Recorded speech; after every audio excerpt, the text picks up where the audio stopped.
ಶಾಂತಿ. ನಾವೆಲ್ಲ ಆತ್ಮರು ಭ್ರೂ ಮಧ್ಯದಲ್ಲಿ ಸ್ಮೃತಿ ಸ್ವರೂಪರಾಗುತ್ತಾ ನಾವೆಲ್ಲ ಆತ್ಮರ ತಂದೆ ಪರಂಪಿತ ಶಿವಬಾಬರವರನ್ನು ಪರಮಧಾಮದಿಂದ ಆಹ್ವಾನಿಸುತ್ತಾ ಪ್ರಜಾಪಿತ ಬ್ರಹ್ಮ ತಂದೆ ಜಗದಂಬಾ ಮಮ್ಮ ಸರಸ್ವತಿ ತಾಯಿಯವರನ್ನು ಸ್ಮರಿಸುತ್ತಾ ವಿಶೇಷವಾಗಿ ಈ ದಿನಾಂಕ 22/4/2024 ಈ ಒಂದು ಮುರಳಿ ಚಿಂತನೆಯಲ್ಲಿ ಭಾಗವಹಿಸಿರುವ ನನ್ನೆಲ್ಲ ಸಹೋದರಾತ್ಮರಿಗೆ ಸ್ವಾಗತ ಸುಸ್ವಾಗತ.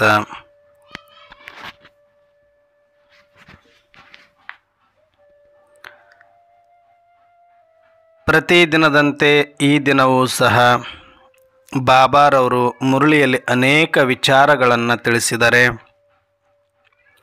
ಅದರಲ್ಲೂ ವರದಾನವನ್ನು ನಮಗೆ ಬಹಳ ಸಾರ ರೂಪದಲ್ಲಿ ಮತ್ತು ಅವ್ಯಕ್ತ ಸ್ವರೂಪರಾಗಲಿಕ್ಕೆ ಯಾವ ಒಂದು ವರದಾನ ಬೇಕಾಗಿದೆಯೋ ಆ ವರದಾನವನ್ನು ಇವತ್ತು ಬಾಬಾರವರು ಕರುಣಿಸಿದ್ದಾರೆ. ಆ ವರದಾನದ ಕುರಿತಾಗಿ ಸಂಕ್ಷಿಪ್ತವಾದ ಚಿಂತನೆಯನ್ನು ಮಾಡೋಣ. ಈ ದಿನದ ವರದಾನವಿದೆ: ನಿಸ್ವಾರ್ಥ ಮತ್ತು ನಿರ್ವಿಕಲ್ಪ ಸ್ಥಿತಿಯಿಂದ ಸೇವೆ ಮಾಡುವಂತಹ ಸಫಲತಾ ಮೂರ್ತಿ ಭವ. ನಿಸ್ವಾರ್ಥ ಮತ್ತು ನಿರ್ವಿಕಲ್ಪ ಸ್ಥಿತಿಯಿಂದ ಸೇವೆ ಮಾಡುವಂತಹ ಸಫಲತಾ ಮೂರ್ತಿ ಭವ. ಸಕ್ಸಸ್ ಅನ್ನೋದು, ಸಫಲತೆ ಅನ್ನೋದು ಎಲ್ಲ ಕ್ಷೇತ್ರಗಳಲ್ಲಿಯೂ ಕೂಡ ಅದು ಬೇಕಾಗುತ್ತೆ. ಇವತ್ತು ನಾವು ಎಲ್ಲರೂ ಕೂಡ ಆಧ್ಯಾತ್ಮಿಕವಾಗಿ ಇಲ್ಲಿಯೂ ನಾವು ಏನೆಲ್ಲ ಮಾಡ್ತಾ ಇದ್ದೇವೆ, ಅಭ್ಯಾಸವನ್ನು, ಯೋಗವನ್ನು, ಪುರುಷಾರ್ಥವನ್ನು, ಸೇವೆಯನ್ನು, ಇದು ಎಲ್ಲದಕ್ಕೂ ಕೂಡ ಒಂದು ಗುರಿ ಇದೆ. ಆ ಒಂದು ಗುರಿಯನ್ನು ತಲುಪುವ ಹಂತದಲ್ಲಿ ನಾವೆಲ್ಲರೂ ಕೂಡ ನಮ್ಮ ಪ್ರಯತ್ನಪೂರ್ವಕವಾದ ಪುರುಷಾರ್ಥದಲ್ಲಿ ನಾವು ತೊಡಗಿದ್ದೇವೆ.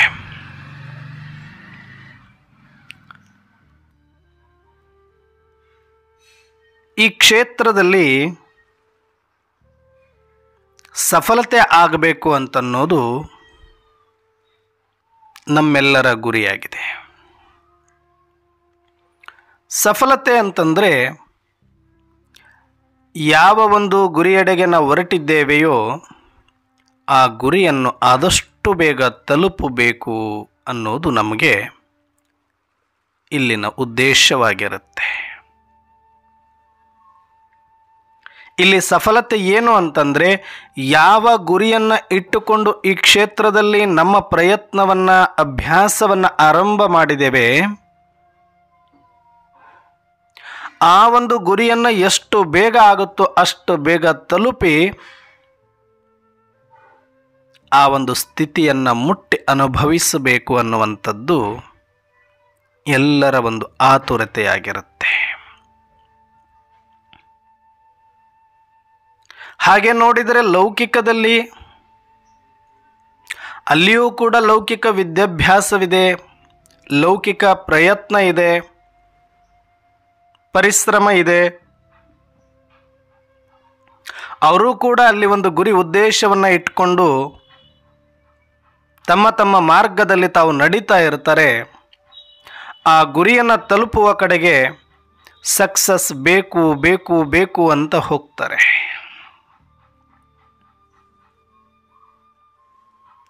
ಆದರೆ ಅವರ ಎಲ್ಲ ಸಕ್ಸಸ್ಗಳು ಕೂಡ ಬೇಕು ಬೇಕು ಬೇಕು, ಇದಾದ ಮೇಲೆ ಇನ್ನೊಂದಾದ ಮೇಲೆ ಮತ್ತೊಂದಾದ ಮೇಲೆ ಮಗದೊಂದು, ಅಲ್ಲಿ ಬೇಕು ಬೇಕು ಬೇಕು ಬೇಕು ತುಂಬಿಸ್ಕೊಳ್ಳೋದ್ರ ಕಡೆಗೆ ಇರುತ್ತೆ ಅಲ್ಲಿ ಉದ್ದೇಶ. ಲೌಕಿಕದ ಉದ್ದೇಶ ತುಂಬಿಸಿಕೊಳ್ಳೋದ್ರ ಕಡೆಗೆ ಮತ್ತು ಹತ್ತೋದ್ರ ಕಡೆಗೆ, ಒಂದು ಮೆಟ್ಟಿಲಾದ್ಮೇಲೆ ಮತ್ತೊಂದು ಮತ್ತೊಂದು ಮತ್ತೊಂದು. ಆದರೆ ಈ ಒಂದು ಆಧ್ಯಾತ್ಮಿಕ ಮಾರ್ಗದಲ್ಲಿ, ಅಲೌಕಿಕ ಮಾರ್ಗದಲ್ಲಿ ಇಲ್ಲಿ ನಾವು ಇಳಿಯೋದ್ರ ಕಡೆಗಿರ್ತೇವೆ ಮತ್ತು ಖಾಲಿ ಮಾಡಿಕೊಳ್ಳೋದ್ರ ಕಡೆಗಿರ್ತೇವೆ. ಇಳಿಯೋದು ಅಂತಂದರೆ ಯಾವುದರ ಮೇಲೆ ನಾವು ಹೋಗಿ ಕುತ್ಕೊಂಡ್ಬಿಟ್ಟಿದ್ದೀವಿ, ನಿಂತ್ಕೊಂಡು ಬಿಟ್ಟಿದ್ದೀವಿ, ಆಸೆಗಳ ತುದಿಯಲ್ಲಿ ನಿಂತ್ಕೊಂಡ್ಬಿಟ್ಟಿದ್ವಿ, ದೇಹಾಭಿಮಾನದ ತುಟ್ಟ ತುದಿಯನ್ನು ಏರಿದ್ವಿ, ವಿಕಾರಗಳ ವಿಪರೀತ ಮಟ್ಟವನ್ನು ಮುಟ್ಟಿದ್ವಿ, ಅವೆಲ್ಲದರಿಂದ ಈಗ ಕೆಳಗಡೆ ಕೆಳಗಡೆ ಕೆಳಗಡೆ ಕೆಳಗಡೆ ಕೆಳಗಡೆ ಕೆಳಗಡೆ ಬರಬೇಕು. ವಿಕಾರಗಳ ಮೆಟ್ಟಿಲುಗಳನ್ನು ಇಳಿದು ಇಳಿದು ಇಳಿದು ಇಳಿದು ಜೀರೋ ಮಾಡಿಕೊಳ್ಬೇಕಾಗಿದೆ. ದೇಹಾಭಿಮಾನದ ಬೆಟ್ಟದಿಂದ ಕೆಳಗಡೆ ಬಂದು ಬಂದು ಬಂದು ಬಂದು ಬಂದು ಬಂದು ಬಂದು ಬಂದು ಅದನ್ನು ಕೂಡ ಶೂನ್ಯ ಮಾಡಿಕೊಳ್ಬೇಕಾಗಿದೆ. ಹೀಗೆ ನಮ್ಮದು ಇಳಿಯುವ ಪುರುಷಾರ್ಥವಾಗಿದೆ. ಮತ್ತು ಖಾಲಿ ಮಾಡಿಕೊಳ್ಳೋದು, ಅಲ್ಲಿ ಏನು, ಯಾಕೆ ಅವರು ಹತ್ತಬೇಕು, ಮೇಲೆ ಹೋಗಬೇಕು ಅಂತಾರೆ, ಒಂದಾದ ಮೇಲೆ ಇನ್ನೊಂದು, ಇನ್ನೊಂದಾದ ಮೇಲೆ ಮತ್ತೊಂದು ಕಟ್ಕೊಳ್ಬೇಕು ಅಂತಾರೆ ಅಂದರೆ ಅದೇ ಒಂದು ಹೆಸರು, ಕೀರ್ತಿ, ಇಂದ್ರಿಯ ಸುಖ, ವಿನಾಶಿ ಅನುಭೂತಿಗಾಗಿ ಅವರು ಅಷ್ಟೆಲ್ಲ ತುಂಬಿಸ್ಕೊಳ್ಳೋದಕ್ಕೆ ಪ್ರಯತ್ನ ಪಡ್ತಾರೆ. ಬೇಕು ಬೇಕು ಬೇಕು ಅಂತಲೇ ಹೋಗ್ತಾರೆ. ಆ ತುಂಬಿಸಿಕೊಳ್ಳೋದು ಮತ್ತು ಒಂದೊಂದು ಮೆಟ್ಟಲನ್ನು ಹತ್ತೋದೇ ಅವರು ಸಕ್ಸಸ್ ಅಂತ ಅವರು ಅಂದ್ಕೊಂಡಿದ್ದಾರೆ. ಲೌಕಿಕದಲ್ಲಿ ಅಷ್ಟೇ ತಾನೇ ಉದ್ದೇಶ ಇರುತ್ತೆ. ಒಂದಿದ್ರೆ 2 ಮಾಡಬೇಕು, 2 ಇದ್ದರೆ 4 ಮಾಡಬೇಕು. ಮನೆ ಆಗಿರ್ಬೋದು, ಆಸ್ತಿ ಅಂತಸ್ತಾಗಿರ್ಬೋದು, ಒಳ್ಳೆಯ ಉದ್ಯೋಗಕ್ಕೆ ಇರಬೇಕು, ಅಧಿಕಾರದ ಅಂತಸ್ತಿಗೆ ಇರಬೇಕು. ಇದು ಏರೋದ್ರ ಕಡೆಗೆ ಇರುತ್ತೆ, ತುಂಬಿಸೋದ್ರ ಕಡೆಗೆ ಇರುತ್ತೆ. ಆದರೆ ಆಧ್ಯಾತ್ಮಿಕದಲ್ಲಿ ನಾವು ಎಲ್ಲಿದ್ದೀವೋ, ದೇಹಾಭಿಮಾನದ ತುಟ್ಟ ತುದಿ ಮೇಲೆ ಇರ್ಬೋದು, ಅಥವಾ ಇನ್ನು ಸ್ವಲ್ಪ ಮುಟ್ಲಿಕ್ಕೆ ಸ್ವಲ್ಪ ಜಾಗ ಕೊಟ್ಕೊಂಡಿರ್ಬೋದು. ವಿಪರೀತ ಮಟ್ಟಕ್ಕೆ ಹೋಗಿರ್ಬೋದು ಕೆಲವು ವಿಷಯದಲ್ಲಿ ಹೋಗಿರ್ಲಿಕ್ಕಿಲ್ಲ, 1-2 ಮೆಟ್ಟಲಲ್ಲಿ ಕೆಳಗಡೆ ಇರ್ಬೋದು, ಇಲ್ಲ ಅಂತಲ್ಲ. ಅದು ವಿಕಾರಗಳಾದರೂ ಸರಿ, ದೇಹಾಭಿಮಾನ ಆದರೂ ಸರಿ, ಆಸೆಗಳಾದರೂ ಸರಿ, ಯಾವುದಾದ್ರೂ ಸರಿ, ಅದು ಭಯ, ಚಿಂತೆ, ದುಃಖ, ಶಾಂತಿ, ದ್ವೇಷ, ಅಸೂಯೆ, ಕೋಪ, ಈರ್ಷ್ಯ, ಮತ್ಸರ, ಎಲ್ಲದರ ತುಟ್ಟ ತುದಿಯಲ್ಲಿ ನಾವು ನಿಂತ್ಕೊಂಡ್ಬಿಟ್ಟಿದ್ದೀವಿ. ಈಗ ಅಲ್ಲಿಂದ ಎಲ್ಲೆಲ್ಲಿ ಯಾವ್ಯಾವ ಸ್ಟೇಜಲ್ಲಿ ಏನನ್ನ ಇಟ್ಕೊಂಡಿದ್ದೀವಿ ಅದೆಲ್ಲದರಿಂದ ಕೆಳಗಡೆ ಕೆಳಗಡೆ ಕೆಳಗಡೆ ಕೆಳಗಡೆ ನಿಧಾನ ನಿಧಾನ ನಿಧಾನ ನಿಧಾನ ಒಂದೊಂದು ಮೆಟ್ಲು ಮೆಟ್ಲು ಮೆಟ್ಲು ಮೆಟ್ಲು ಇಳ್ಕೊಂಡು ಬರಬೇಕಿದು. ಅದೇ ಪುರುಷಾರ್ಥ ನಮ್ಮದು. ಮತ್ತು ಏನು ಮಾನ್ ಶಾನ್ ಇದ್ದಾವೆ, ಹೆಸರು ಕೀರ್ತಿ ಎಲ್ಲ ಇದ್ದಾವೆ, ಅವು ಎಲ್ಲವನ್ನ ನಿಧಾನಕ್ಕೆ ನಿಧಾನಕ್ಕೆ ನಿಧಾನಕ್ಕೆ ಕೆಳಗಡೆ ಕೆಳಗಡೆ ಕೆಳಗಡೆ ಕೆಳಗಡೆ ನೋಡಿ ನೋಡದಂತೆ, ಕೇಳಿ ಕೇಳದಂತೆ ಖಾಲಿ ಮಾಡ್ಕೊಳ್ಬೇಕಿಲ್ಲಿ. ಅದು ದೇಹಾಭಿಮಾನ ಇದ್ರೂ ಖಾಲಿ ಮಾಡ್ಕೊಳ್ಬೇಕು, ಸಂಪತ್ತಿದ್ರೂ ಖಾಲಿ ಮಾಡ್ಕೊಳ್ಬೇಕು, ಹೆಸರು ಕೀರ್ತಿ ಇದ್ರೂ ಖಾಲಿ ಮಾಡ್ಕೊಳ್ಬೇಕು, ಸಂಬಂಧಗಳಿದ್ರೂ ಖಾಲಿ ಮಾಡ್ಕೊಳ್ಬೇಕು. ಅರ್ಥಾತ್ ಅದರ ಮೇಲಿನ ಇಚ್ಛೆಯನ್ನು, ಮೋಹವನ್ನು ಮತ್ತು ಭಯವನ್ನು. ಯಾಕಂದರೆ ಕೆಲವೊಂದನ್ನು ಇಷ್ಟಪಡ್ತೀವಿ, ಅದರಿಂದ ಮೋಹ ತೆಗಿಬೇಕಾಗತ್ತೆ. ಕೆಲವನ್ನ ದ್ವೇಷ ಮಾಡ್ತೀವಿ, ಅದರಿಂದ ಭಯ ತೆಗಿಬೇಕಾಗತ್ತೆ. ದ್ವೇಷ ಯಾವಾಗ ಬರುತ್ತೆ ಅಂದರೆ ನಮಗೇನೋ ಒಂದು ಡೇಂಜರ್ ಅಂತ ಅನಿಸಿದಾಗ ಅವ್ರ ಮೇಲೆ ದ್ವೇಷ ಮಾಡ್ತೀವಿ. ಅವರಿಂದ ನಮಗೆ ಯಾವತ್ತಿದ್ರೂ ಒಂದು ದಿನ ಕಂಟಕ ಅಂದಾಗ ಅವ್ರನ್ನ ದ್ವೇಷ ಮಾಡ್ತೀವಿ. ಅರ್ಥಾರ್ಥ ಒಳಗಡೆ ಭಯ ಮನೆ ಮಾಡಿಕೊಂಡೇ ಇರುತ್ತೆ. ಅಂಥ ಈರ್ಷೆಯನ್ನೂ ತೆಗಿಬೇಕು, ಭಯವನ್ನೂ ತೆಗಿಬೇಕು. ಇಲ್ಲಿ ಖಾಲಿ ಮಾಡಿಕೊಳ್ಳೋದ್ರ ಕಡೆಗೆ ನಮ್ಮ ಕೆಲಸ ಇರುತ್ತೆ. ಪುರುಷಾರ್ಥ, ಯೋಗ, ಜ್ಞಾನ, ಧಾರಣ, ಸೇವಾ, ಈ ಈಶ್ವರೀಯ ವಿಶ್ವವಿದ್ಯಾಲಯದಲ್ಲಿ ಈ ಆಧ್ಯಾತ್ಮಿಕ ಮಾರ್ಗದ ನಮ್ಮ ಒಂದು ಪ್ರಯಾಣದಲ್ಲಿ ಎಷ್ಟು ಯಾರು ಬೇಗನೆ ಖಾಲಿ ಮಾಡಿಕೊಳ್ತಾರೆ, ಎಷ್ಟು ಕೆಳಗಡೆ ಇಳಿದು ನಿರಮ್ಮಳಾಗ್ತಾರೆ, ಎಷ್ಟು ಶೂನ್ಯದಲ್ಲಿ ಬರ್ತಾರೆ, ಅದನ್ನು ಬೀಜ ರೂಪ ಸ್ಥಿತಿ, ಬಿಂದು ರೂಪ ಸ್ಥಿತಿ, ಸಾಕ್ಷಿ ಸ್ಥಿತಿ ಅಂತ ಕರೀತಾರೆ. ಇದನ್ನು ನಾವು ಮುಟ್ಟಬೇಕಾಗಿರೋದು ನಮ್ಮ ಇಲ್ಲಿ ಗುರಿ. ಹಾಗಂತ ಇಲ್ಲಿಯೂ ಕೂಡ ನಾವು ಏನೂ ಬೇಕಿಲ್ಲ, ಎಲ್ಲ ಕಳ್ಕೊಳ್ಳೋದ್ರ ಕಡೆಗೆ, ಖಾಲಿ ಮಾಡಿಕೊಳ್ಳೋದ್ರ ಕಡೆಗೆ ನಮ್ಮ ಗುರಿ ಲಕ್ಷ್ಯವನ್ನು ಇಟ್ಟುಕೊಂಡೇ ಜ್ಞಾನದಲ್ಲಿ ಇರ್ತೀವಿ, ಯೋಗದಲ್ಲಿ ಇರ್ತೀವಿ, ಧಾರಣೆಯಲ್ಲಿ ಇರ್ತೀವಿ, ಸೇವೆಯಲ್ಲಿ ಇರ್ತೀವಿ. ಇದ್ದಾಗ ನಮ್ಮಲ್ಲೇ ನಾವು ಎಲ್ಲ ರೇಸ್ಗಳನ್ನು ಮಾಡ್ತಾ ಮಾಡ್ತಾ ಮಾಡ್ತಾ ಮಾಡ್ತಾ ಸಂಘಟನೆಯಲ್ಲಿ ಬರ್ತೀವಿ. ಆ ಸಂಘಟನೆ ಒಳಗಡೆ ನಮಗೊಂದಷ್ಟು ಪ್ರಾಮುಖ್ಯತೆ, ನಮಗೊಂದಷ್ಟು ನೆಲೆ, ನಮಗೊಂದಷ್ಟು ಬೆಲೆ ಸಿಗಲಿಕ್ಕೆ ಆರಂಭ ಆಗಿಬಿಡುತ್ತೆ. ಯಾವ ದೇಹಾಭಿಮಾನವನ್ನು, ಹೆಸರು ಕೀರ್ತಿಯನ್ನು ಕಳ್ಕೊಳ್ಳೋದಕ್ಕೆ ನಾವು ಪ್ರಯತ್ನ ಪಟ್ಟು ಈ ಮಾರ್ಗದಲ್ಲಿ ಬಂದಿದ್ದೀವಿ, ಮತ್ತೆ ಇಲ್ಲಿ ಬಂದ ಮೇಲೆ ಒಂದಷ್ಟು ಕೆಲವು ಒಳ್ಳೆಯತನ ಮಾಡ್ತಾ ಹೋದಾಗ ಒಳ್ಳೆಯ ಹೆಸರು ಬರಬಹುದು, ಕೀರ್ತಿ ಬರಬಹುದು, ಅನೇಕರು ನಿಮ್ಮ ಆಶ್ರಯ, ನಿಮ್ಮ ಆಧಾರವನ್ನು ಪಡೀಬಹುದು. ಆಗ ಅದು ಕೂಡ ನಾವು ಕಳ್ಕೊಳ್ಬೇಕಾಗತ್ತೆ. ಅದನ್ನು ಕಳ್ಕೊಳ್ಳೋದಕ್ಕಿಂತ ಮೊದಲು ಅದನ್ನು ಒಳಗಡೆ ಬಿಟ್ಕೊಳ್ಳದೆ ಇರುವಂಗೆ ನೋಡ್ಕೊಳ್ಳೋದು ಬಹಳ ಸೂಕ್ತ. ಆದರೂ ಅಪರೂಪಕ್ಕದು ಒಳಗಡೆ ಹೋದಾಗ ಇದೇನು ಸಾತ್ವಿಕವಾಗಿರೋದಲ್ವಾ, ಇದು ನಮ್ಮ ಪರಿವಾರ ಅಷ್ಟೇ ತಾನೇ, ಅವ್ರು ತಾನೇ ನಮ್ಮನ್ನು ಹೊಗಳ್ತಾ ಇರೋದು ಅಂತ ನಾವು ಸ್ವಲ್ಪ ಜಾಗ ಕೊಟ್ಟರೂ ಕೂಡ ಬರೋದು ಸಾತ್ವಿಕ ರೂಪದಲ್ಲೇ ಬರುತ್ತೆ, ಪರಿವಾರದ ಪ್ರತಿವಾರದ ಬರುತ್ತೆ. ಸ್ವಲ್ಪ ಜಾಗ ಸಿಕ್ಕರೆ ಒಳಗಡೆ ಹೋಗಿ ಕೂತ್ಕೊಳ್ಳುತ್ತೆ. ಆದರೆ ಈಗಾಗಲೇ ಒಳಗಡೆ ಇರತಕ್ಕಂಥ ತಮೋಪ್ರಧಾನ ಇಷ್ಟನ್ನು ಕಾಯ್ತಾ ಇರುತ್ತೆ. ಸ್ವಲ್ಪ ಜಾಗ ಸಿಗಬೇಕಾಗಿತ್ತು, ಒಳಗಡೆ ಸ್ವಲ್ಪ ಇಚ್ಛೆ ಬಿಟ್ಕೊಳ್ಬೇಕಾಗಿತ್ತು, ಆಸೆ ಬಿಟ್ಕೊಳ್ಬೇಕಾಗಿತ್ತು. ಅಷ್ಟು ಬಿಟ್ಕೊಂಡ್ರೆ ಸಾಕು, ನಾವು ಅದನ್ನು ಬಲಿಷ್ಠ ಮಾಡಿ ಮೇಲೆ ಎತ್ತುತ್ತೀವಿ ಅಂತ ಕಾಯ್ತಾ ಇರ್ತದೆ ಒಳಗಡೆ ತಮೋಪ್ರಧಾನ ಸಂಸ್ಕಾರ. ಹಾಗಾಗಿ ನಾವು ಸಾತ್ವಿಕವಾಗಿರೋದನ್ನು ಸಹ ಭಾಳ ತಲೆಗೇರಿಸ್ಕೊಳ್ಳಾರ್ದಂಗೆ, ಭಾಳ ತುಂಬಿಸ್ಕೊಳ್ಳಾರ್ದಂಗೆ ನೋಡ್ಕೊಳ್ಬೇಕಾಗತ್ತೆ. ಹಾಗಾಗಿ ಇಷ್ಟು ಮಾತ್ರ ಅರ್ಥ ಮಾಡ್ಕೊಳ್ಳೋಣ.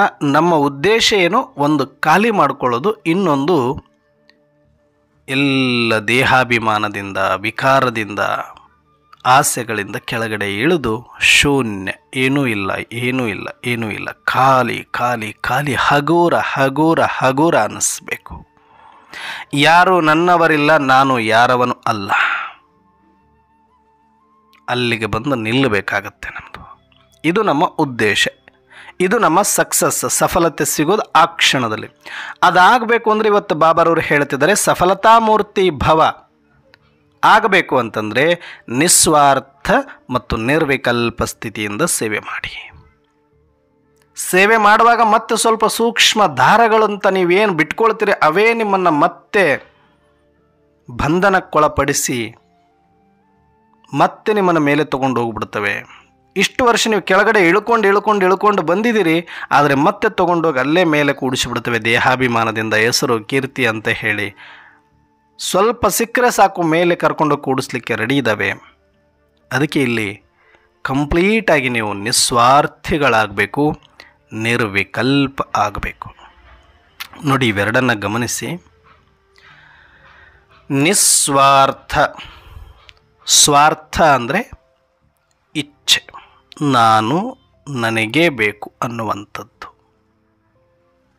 ನಾನು ಮತ್ತು ನನಗೇ ಬೇಕು ಅನ್ನುವಂಥದ್ದೇನಿದೆಯಲ್ಲ, ಇದನ್ನು ಸ್ವಾರ್ಥ ಅಂತ ಕರೀತಾರೆ. ಸ್ವ ಅರ್ಥ, ನನಗಾಗಿಯೇ ಸಂಪತ್ತು, ಈ ಸಂಪತ್ತು ನಂದೇ ಅನ್ನುವಂಥದ್ದೇ ಸ್ವ ಅರ್ಥ. ಅರ್ಥ ಅಂದರೆ ಸಂಪತ್ತು, ಇದೆಲ್ಲ ನಂದು ಅಂತ ಯಾವುದು ಅನ್ಕೊಳ್ತೀವಿ ಅದು ಸ್ವಾರ್ಥ. ಇಲ್ಲಿ ನಿಸ್ವಾರ್ಥ ಅಂತಂದ್ರೇನು, ನಂದು ಅನ್ನುವುದು ಏನೂ ಇಲ್ಲ. ಯಾವ ಸಂಪತ್ತು, ಅರ್ಥಾತ್ ಅದು ಶರೀರ ಇರಬಹುದು, ಸಂಬಂಧಗಳಿರ್ಬೋದು, ಅದು ಸಂಪತ್ತೇ ಇರಬಹುದು, ಅದು ಅಧಿಕಾರ ಅಂತಸ್ತೇ ಇರಬಹುದು, ಅದು ಯಾವುದೂ ಕೂಡ ನನ್ನದಲ್ಲ ಅನ್ನುವ ಭಾವ ಏನಿದೆಯಲ್ಲ ಅದು ನಿಸ್ವಾರ್ಥ. ಅಲ್ಲಿ ಯಾವುದು ಸ್ವ ಅರ್ಥಕ್ಕಾಗಿ ಮಾಡ್ತಾ ಇಲ್ಲ, ನಿಸ್ವಾರ್ಥದಿಂದ ಮಾಡ್ತಾ ಇದ್ದಾರೆ. ಅಂದರೆ ತನಗಾಗಿ ಮತ್ತು ತನ್ನವರಿಗಾಗಿ ತಾನು ಮಾಡದೇ ಇರುವುದೆಲ್ಲವೂ ಕೂಡ ನಿಸ್ವಾರ್ಥವಾಗತ್ತೆ. ತನ್ನವರು ಅಂದ ತಕ್ಷಣವೇ ಇಲ್ಲಿ ನಮಗೆ ಕಲ್ಪನೆ ಬರೋದು ಅವ್ರ ಸಂಬಂಧಿಗಳಿಗಾಗಿರ್ಬೋದೇನೋ, ಲೌಕಿಕ ಸಂಬಂಧಿಗಳಿಗೆ ಅಲ್ಲ. ಯಾರನ್ನು ಆತ ತನ್ನವರು ಅಂತ ಅಂದ್ಕೊಂಡಿರ್ತಾನೆ ಅವರಿಗೋಸ್ಕರ, ಅದು ಪರಿವಾರದಲ್ಲೂ ಇರ್ಬೋದು, ಅಲೌಕಿಕ ಪರಿವಾರದಲ್ಲೂ ಆಗಿರ್ಬೋದು, ಅದು ಲೌಕಿಕದವರೇ ಆಗಿರ್ಬೋದು. ಯಾವ ಸಂಬಂಧಿಗಳಾದರೂ ಸಂಬಂಧಿಗಳೇ. ಆತ ಯಾರು ತನ್ನವರು ಅಂದ್ಕೊಂಡಿರ್ತಾನೆ ಅವ್ರು ಆತನಿಗೆ ಸಂಬಂಧಿಗಳೇ ಹೊರತಾಗಿ ಅದು ರಕ್ತದ ಸಂಬಂಧನೇ ಆಗಿರಬೇಕು ಅಂತ ಏನೂ ಇಲ್ಲ. ಯಾಕಂದರೆ ಇವತ್ತು ರಕ್ತದ ಸಂಬಂಧಗಳ ಮೇಲಿನ ಮೋಹ ಹೋಗ್ಬಿಟ್ಟಿದೆ ಎಲ್ರಿಗೂ ಕೂಡ. ಅದರಿಂದ ದೂರ ಇರಲಿಕ್ಕೆ ಇಷ್ಟಪಡ್ತಾ ಇದ್ದಾರೆ ಎಲ್ಲರೂ ಕೂಡ ಇವತ್ತು.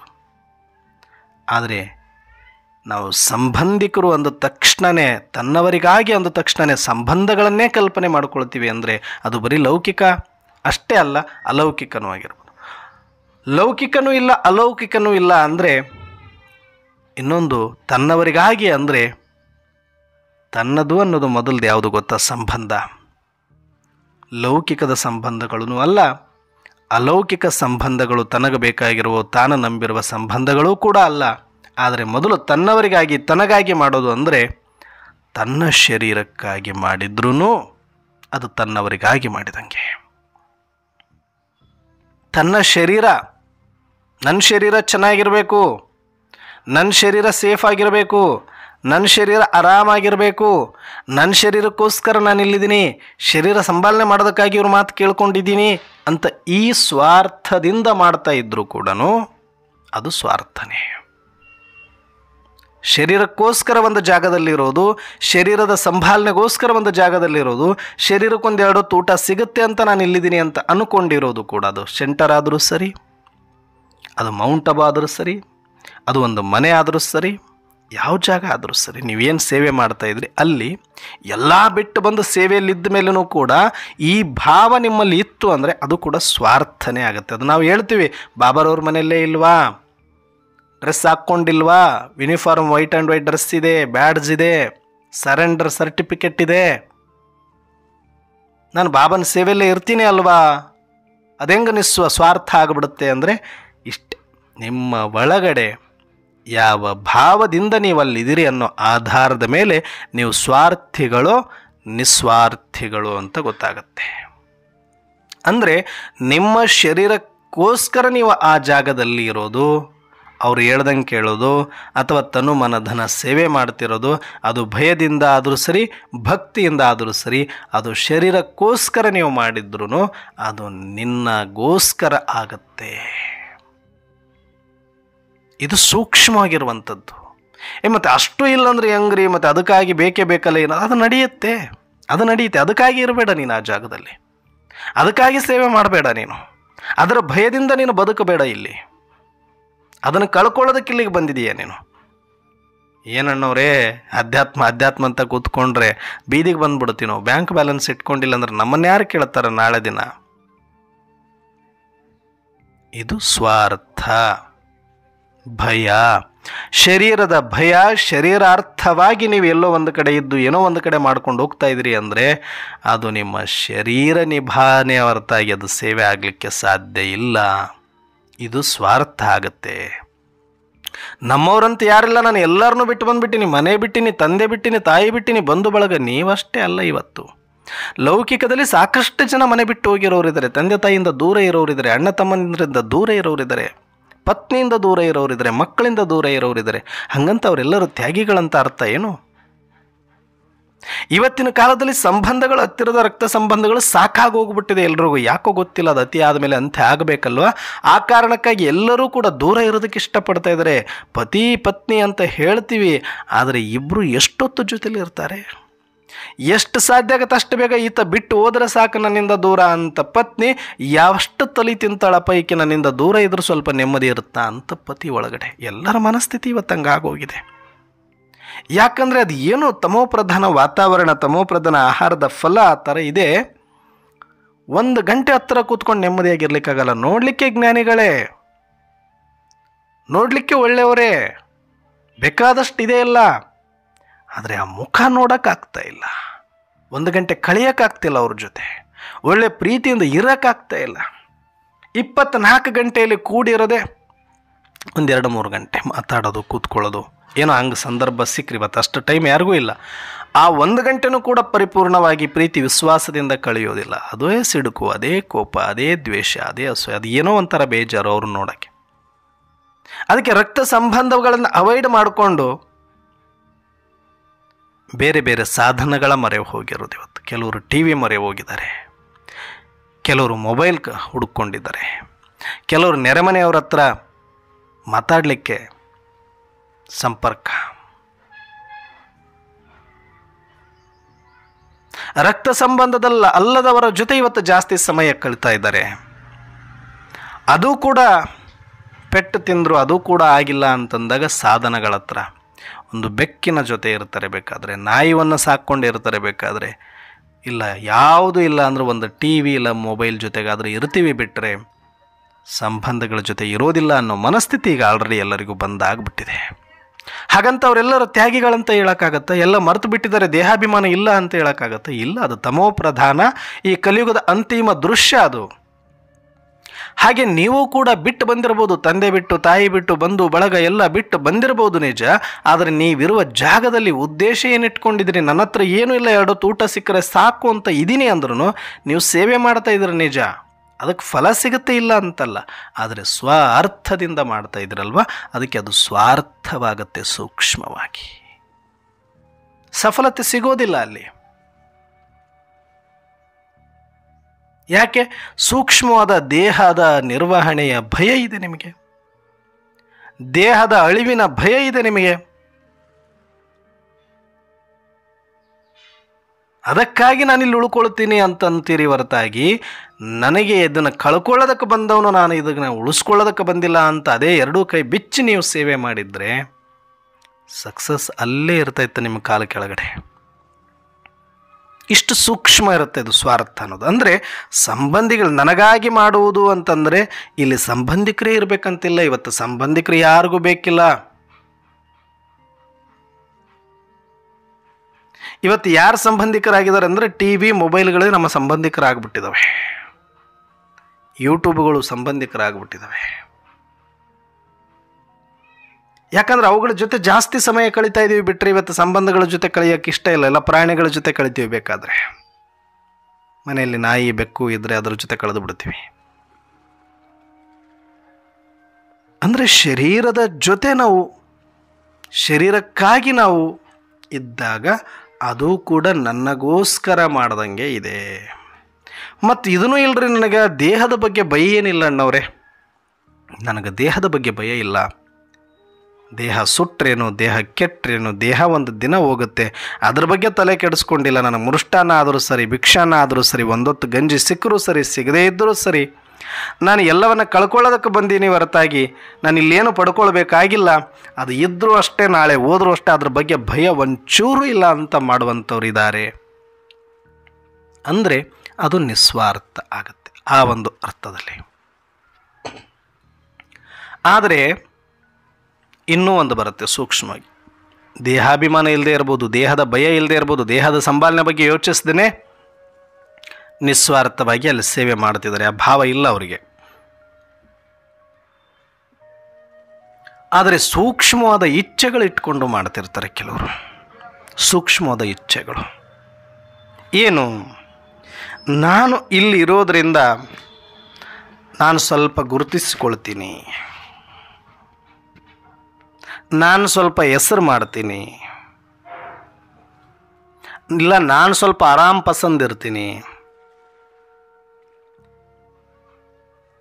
ಇದು ಕೂಡ ಸೂಕ್ಷ್ಮ ಇಚ್ಛೆ. ಆರಾಮ್ ಪಸಂದಿರೋದು ಇಚ್ಛೆನೇ.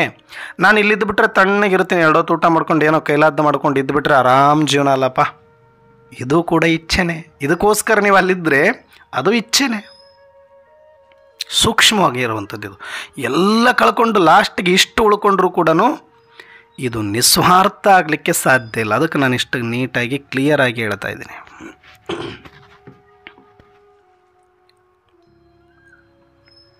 ಅಂದರೆ ಇದು ನನ್ನವರಿಗಾಗಿ ಮಾಡ್ದಂಗೆ, ಅಂದರೆ ನನ್ನ ಇಚ್ಛೆಗಳಿಗೋಸ್ಕರ ನಾನು ಇಲ್ಲಿದ್ದೀನಿ. ಇಲ್ಲಿರೋದ್ರಿಂದ ನಾನು ಸೇಫ್ ಆಗಿರ್ಬೋದು, ನಾನು ಆರಾಮಾಗಿರ್ಬೋದು, ಒಂದಷ್ಟು ಹೆಸರು ಮಾಡ್ಬೋದು. ಇಲ್ಲ ನಾಳೆ ನಾನು ಒಬ್ಬನೇ ಇದ್ದರೆ ಏನಾದರೂ ಆಗ್ಬಿಡುತ್ತೆ ಅಂತ ಭಯದಿಂದ ನಾನು ಇವ್ರ ಜೊತೆಗಿದ್ದೀನಿ ಅಂತ ಇರ್ಬೋದು. ಒಂದು ಸಂಘಟನೆಯಲ್ಲಿ, ಒಂದು ಸೇವಾ ಕೇಂದ್ರದಲ್ಲಿ, ಅಥವಾ ಅದು ಪುರುಷಾರ್ಥದಲ್ಲಿ, ಆ ಭಯದಿಂದ, ಆ ಸಣ್ಣ ಪುಟ್ಟ ಇಚ್ಛೆಗಳಿಂದ ನಾವು ಅಲ್ಲಿ ಇದ್ದು ಏನಾದರೂ ಸೇವೆ ಮಾಡ್ತೀವಿ ಅಂದರೂ ಕೂಡ ಎಲ್ಲ ಬಿಟ್ಟಿದ್ದೀವಿ. ಇಷ್ಟಿದ್ರೂ ಕೂಡ ಅದೂ ಕೂಡ ಸ್ವಾರ್ಥ ಆಗುತ್ತೆ. ಅಂದರೆ ನಾನು ನನ್ನ ಇಚ್ಛೆಗಳಿಗೋಸ್ಕರ, ನನ್ನ ಭಯಕ್ಕೋಸ್ಕರ ನಾನು ಇಲ್ಲಿದ್ದುಕೊಂಡು ಏನೋ ಒಂದಷ್ಟು ಮಾಡ್ತೀನಿ ಅಂತಂದರೆ ಸೇವೆ ಮಾಡ್ತಾರೆ, ಎಲ್ಲರಿಗೂ ಕಾಣಿಸುತ್ತೆ, ನಿಜ, ಹೆಸರು ಕೀರ್ತಿನೂ ಮಾಡಿರ್ತಾರೆ. ಆದರೆ ಒಳಗಡೆ ಈ ಭಾವ ಇದ್ದರೂ ಕೂಡ ಅದು ಸ್ವಾರ್ಥ ಆಗತ್ತೆ ಹೊರತಾಗಿ ನಿಸ್ವಾರ್ಥ ಆಗೋದಿಲ್ಲ. ಹಾಗಾದರೆ ಮತ್ತು ಇದನ್ನೂ ಹೋಗಬೇಕು ಅಂದರೆ ಹೆಂಗಿರ್ಬೇಕು ನಾವು? ಅದು ನಾವು ಮನೆಯಲ್ಲಿದ್ದವರಾಗಿರ್ಬೋದು, ಸೆಂಟರಲ್ಲಿದ್ದವರಾಗಿರ್ಬೋದು. ಮತ್ತು ಇಷ್ಟೆಲ್ಲ ನಾವು ಮನೆಯಲ್ಲಿ ಕಷ್ಟಪಟ್ಟು ಮಾಡ್ತೀವಿ, ಸಂಬಂಧಗಳ ಜೊತೆಗಿರ್ತೀವಿ, ಅನೇಕ ಕಾರ್ಯಗಳಲ್ಲಿ ತೊಡಗಬೇಕಾಗತ್ತೆ, ಮತ್ತು ಬಾಬಾರವ್ರ ಸೇವೆನೂ ಮಾಡ್ತಿದ್ದೀವಿ. ಆದರೆ ಇದನ್ನೂ ಇರಬಾರ್ದು. ಇಷ್ಟು ಸೂಕ್ಷ್ಮವಾಗಿಯೂ ಕೂಡ ನಾವು ಚೆಕ್ ಮಾಡಿಕೊಳ್ಬೇಕು ಅಂತಂದರೆ ನನಗೆ ಮೊದಲು ದೇಹದ ಬಗ್ಗೆ ಭಯವನ್ನು ಕಟ್ ಮಾಡಿ ಹಾಕಬೇಕು. ಎಲ್ಲದಕ್ಕೂ ಬೀಜ ಯಾವುದು ಅಂದರೆ ದೇಹ ಅಭಿಮಾನ ಅಂತ ಬಾಬಾ ಹೇಳ್ತಾರೆ. ಆಧ್ಯಾತ್ಮಿಕವಾಗಿ ಅವರು ಅದನ್ನು ಎಷ್ಟು ಸುಂದರವಾಗಿ ಹೇಳ್ಬೋದು, ಆ ಭಾಷೆಗಳನ್ನು, ಆ ಶಬ್ದಗಳನ್ನು ಬಳಸ್ಬೋದು, ಅಷ್ಟು ಸುಂದರವಾಗಿ ಬಳಸಿದ್ದಾರೆ ಬಾಬಾ ಅಷ್ಟೇ. ಆದರೆ ಅದರ ಅರ್ಥ ಏನು ಅಂದರೆ ಈ ಶರೀರ ನಿರ್ವಹಾರ್ಥಕ್ಕಾಗಿಯೇ, ಶರೀರದ ಭಯಕ್ಕಾಗಿಯೇ ನಾವಿಲ್ಲಿ ಸತ್ತು ಹೋಗ್ತಾ ಇದ್ದೀವಿ. ಎಲ್ಲವನ್ನು ಏನು ಬೇಕಾದರೂ ಮಾಡಲಿಕ್ಕೆ ತಯಾರಾಗಿಬಿಟ್ಟಿದ್ದೀವಿ. ಫಸ್ಟ್ ಇದನ್ನು ಬಿಡಿ. ದೇಹಾಭಿಮಾನ ಅಂತಂದ್ರೆ ನಾವೇನು ಅಂದ್ಕೊಳ್ತೀವಿ, ಅಹಂಕಾರ, ಹೆಸರು, ಕೀರ್ತಿ, ಇದೆಲ್ಲ. ಇನ್ನೂ ಸೂಕ್ಷ್ಮವಾಗಿ ಒಳಗಡೆ ಹೇಳೋದನ್ನು ನೋಡಿದರೆ ಇದರೊಳಗಡೆ ನಾನು ಇರಬೇಕು ಇನ್ನೂ ಒಂದು ದಿನ ಅಂತ ಅಂದುಕೊಳ್ಳೋದು ಕೂಡ ದೇಹಾಭಿಮಾನನೇ. ಅದರ ಆಧಾರ ಬೇಕಾಗತ್ತೆ ಅನ್ನುವ ಭಯ ಇರೋದು ಕೂಡ ದೇಹಾಭಿಮಾನ ಅಂತ ತಿಳ್ಕೊಂಬಿಡಿ. ಅಣ್ಣವ್ರೆ, ಮತ್ತು ಪುರುಷಾರ್ಥ ಮಾಡ್ಕೊಳ್ಳಿ. ಏನು ಪುರುಷಾರ್ಥ? ಹೊರಗಡೆ ಬರದೆ ಪುರುಷಾರ್ಥ. ನೀನು ಹೊರಗಡೆ ಇವಾಗಲೇ ಬಾ, ಪುರುಷಾರ್ಥನೇ ಅದು. ಹೊರಗಡೆ ಬರೋದಂದ್ರೆ ನಾನು ಬಿಡೋಕ್ಕಾಗಲ್ಲ, ಪಾತ್ರ ಇರುತ್ತಲ್ಲ ಅಣ್ಣವ್ರೆ, ಅದು ಇದ್ದುಕೊಳ್ಳಿ. ಆತ್ಮನೂ ಒಳಗಿದ್ದುಕೊಳ್ಳಿ, ನಿನ್ನ ಸ್ಮೃತಿ ಹೊರಗಡೆ ಇಟ್ಕೋ. ಇದನ್ನೇ ಮಮ್ಮ ಮಾಡಿದ್ದು, ಇದನ್ನೇ ಬ್ರಹ್ಮ ಬಾಬಾರವ್ರು ಮಾಡಿದ್ದು. ಯಾಕೆ ಅವರಷ್ಟು ನಿರಹಂಕಾರಿಗಳಾಗ್ಬಿಟ್ರು? ಯಾಕಷ್ಟು ಅವ್ರು ಬೋಲ ಆಗ್ಬಿಟ್ರು? ಯಾಕಷ್ಟು ಅವ್ರು ಇಚ್ಛಾ ಮಾತ್ರ ಅವಿದ್ಯೆ ಆಗ್ಬಿಟ್ರು? ಯಾಕಷ್ಟು ಅವ್ರು ನಿಸ್ಸಂಕಲ್ಪರಾಗ್ಬಿಟ್ರು, ಅಚಲರಾಗ್ಬಿಟ್ರು, ಅಟೂಟಾಗ್ಬಿಟ್ರು ಅಂದರೆ ಈ ಶರೀರದ ಮೇಲಿನ ಭಯವನ್ನು ಕಟ್ ಮಾಡಿ ಬಿಸಾಕಿದರು. ಈ ಶರೀರದ ಆಧಾರವನ್ನು ಕೂಡ ಅವರು ಕಟ್ ಮಾಡಿ ಬಿಸಾಕಿದರು. ಇನ್ನೊಂದು ಕ್ಷಣ ಈ ಶರೀರದಲ್ಲಿ ಇರಬೇಕು ಅನ್ನುವಂಥ ಇಚ್ಛೆನೂ ಕೂಡ ಅದು ಸ್ವಾರ್ಥ ಆಗತ್ತೆ.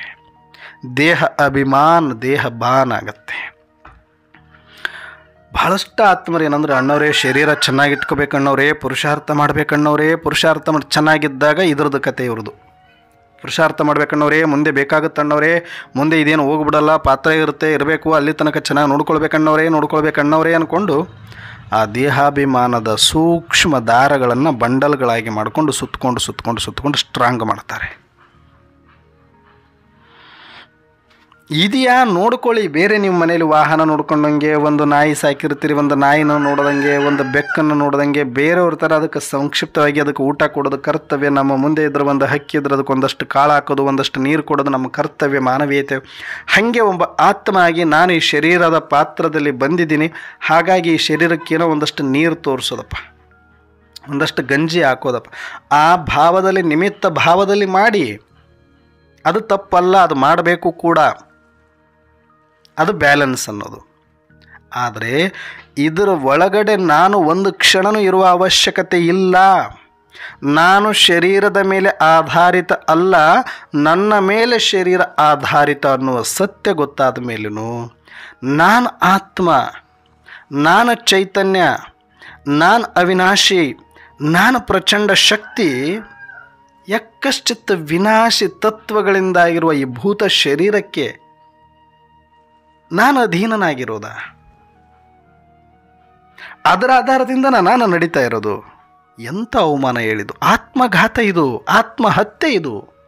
ಈ ಥರ ತಿಳ್ಕೊಂಡಿರೋರು ಯಾರು ಆತ್ಮಕ್ಕಿಂತ ಶರೀರವನ್ನು ಪ್ರಧಾನ ಮತ್ತು ಶಕ್ತಿಶಾಲಿ ಅಂದ್ಕೊಂಡಿದ್ದಾರೆ, ಅವರೆಲ್ಲ ಆತ್ಮಹತ್ಯೆ ಮಾಡಿಕೊಂಡಿರೋರೆ. ಇದೆಲ್ಲ ಸೂಕ್ಷ್ಮವಾದ ವಿಚಾರಗಳಿದು. ಆಳವಾಗಿ ಬಂದವರಿಗೆ ಗೊತ್ತಾಗ್ತಾ ಹೋಗುತ್ತೆ. ಇದು ಇಷ್ಟು ಸೂಕ್ಷ್ಮ ಇದೆ ಅಧ್ಯಾತ್ಮ ಅಂತಂದರೆ. ಒಂದು ಸ್ಥಿತಿಯನ್ನು ಗಟ್ಟಿಯಾಗಿ ಹಿಡ್ಕೊಂಡು ನಿಂತ್ಕೊಳ್ಬೇಕು, ಅಲ್ಲಿ ಅಚಲ ಆಗಬೇಕು ಅಂದರೆ ಇಷ್ಟೆಲ್ಲ ನಾವು ಅರ್ಥ ಮಾಡ್ಕೊಂಡಿರಬೇಕಾಗತ್ತೆ. ಇಷ್ಟೆಲ್ಲ ಡೀಪಾಗಿ ಆಳವಾಗಿ ನಾವು ಅದರೊಳಗಡೆ ಉಳ್ಕೊಂಡಿರಬೇಕಾಗತ್ತೆ.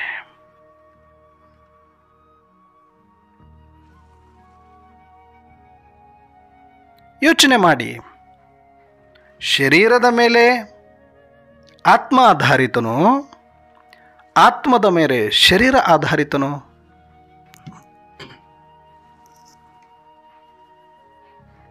ಆತ್ಮ ಚೈತನ್ಯ, ಆತ್ಮ ನಿರಾಕಾರ, ಆತ್ಮ ಅವಿನಾಶ. ಸುಮ್ಮನೆ ಪಾತ್ರ ಮಾಡಲಿಕ್ಕೆ ಇದ್ರೊಳಗಡೆ ಬಂದಿರೋದು. ಆ ಪಾತ್ರನೂ ಕೂಡ ಆತ್ಮದ ಮೇಲೆ ಆಧಾರಿತವಾಗಿದೆ. ಆತ್ಮನೇ ಇಲ್ಲಾಂದ್ರೆ ಮಾಡಕ್ಕೆ ಹೇಳಿ, ಬೇಕಾದಷ್ಟು ತಿನ್ನಿಸಿ ಉಣಿಸಿ ಕೋಟಿ ಕೋಟಿ ಇದರ ಮೇಲೆ ಸುತ್ತ ಪ್ರೊಟೆಕ್ಷನಿಗಿಟ್ಟು ಆತ್ಮ ಹೊರಗಡೆ ಒಂದು ಕ್ಷಣ ಹೋದರೆ ಮಾಡಕ್ಕೆ ಹೇಳಿ ಪಾತ್ರ ನೋಡೋಣ. ಭಲೆ ಪಾತ್ರಕ್ಕಾಗಿ ಸಾಕಾರ ಪ್ರಪಂಚದಲ್ಲಿ ಸಾಕಾರ ಶರೀರದ ಒಂದು ಸಹಯೋಗ ಬೇಕಾಗುತ್ತೆ, ಅದರ ಅವಶ್ಯಕತೆ, ಅದರ ಮೂಲಕ ಇಲ್ಲಿ ಪಾತ್ರ ಮಾಡಬೇಕಾಗಿರೋದ್ರಿಂದ ಮಾಡುತ್ತಷ್ಟೆ.